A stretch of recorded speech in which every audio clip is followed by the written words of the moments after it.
स्कॉर्पिओने धडक दिल्याने झालेल्या अपघातात चौघांचं निधन झालं आहे. 10 वर्षानंतर झालेल्या बाळाचा बारसा करण्यासाठी कुटुंबीय गेले होते. बारसा आटोपून परतत असताना छत्रपती संभाजीनगर शहरापासून जवळ असणाऱ्या लिंबे जळगाव परिसरात हा अपघात झाला. स्कॉर्पिओ चालवणारे मद्यधुंद अवस्थेत असल्याची माहिती समोर आली.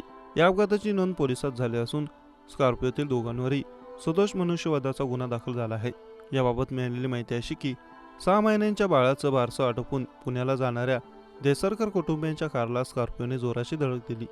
ही धडक इतकी भीषण होती की बाळासह आई आणि आजीचं जागीच निधन झालं. एकाचा कुटुंबातील तिघांच्या मृत्यूने कुटुंबियांना दुःखाचा डोंगर कोसळला आहे. अपघातात मृत्यू झालेल्यांमध्ये 6 महिन्यांचा चिमुकला अमोघ देसरकर, त्याची आई मृणाली देसरकर, आजी आशालता हरिहर पोपळघट आणि दुर्गा सागर गीते यांचा समावेश आहे. स्कॉर्पिओ इतक्या वेगात होते की दुभाजक तोडून ते कारला धडकले. अमरावतीचे अजय देसरकर हे अभियंता असून ते कुटुंबियांसह पुण्याला जात होते. 10 वर्षांनी घरात बाळ जन्माला आलं. त्यांचं बारसं आटोपून पुण्याला परतताना काळाने घाला घातला. यात बाळासह त्याची आई सुद्धा मृत्युमुखी पडली. या अपघातामुळे हळहळ व्यक्त केली जाते. विशाल ज्ञानेश्वर चव्हाण असं आरोपी चालकाचं नाव आहे, तर त्याच्यासोबत कृष्ण कारभारी केरे हा मुलगा होता.